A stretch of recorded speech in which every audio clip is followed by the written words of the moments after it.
অনেক সময় আমাদের একটা অ্যারের ভিতরে একটা নতুন জিনিস অ্যাড করার দরকার পড়তে পারে, যেমন অ্যাপল আছে, বানানা আছে, অরেঞ্জ আছে, আমি একটা 4 নাম্বার আইটেম এখানে অ্যাড করতে চাই।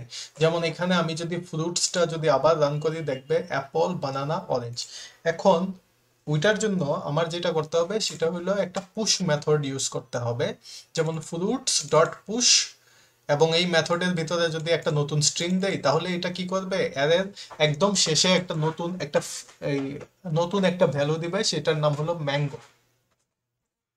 তো push is the built in method or function of an array, মানে অ্যারে যে ডেটা টাইপ, ওইটার অনেকগুলা মেথড আছে, তার মধ্যে একটা হলো পুশ।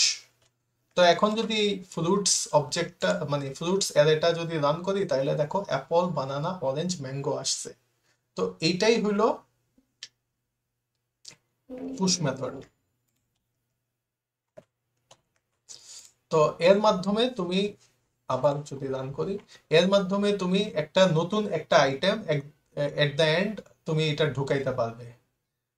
একটা অলরেডি বানানো অ্যারের একদম শেষে একটা নতুন জিনিস পুশ করতে পারবে ওই পুশ মেথড, অ্যারের মেথড।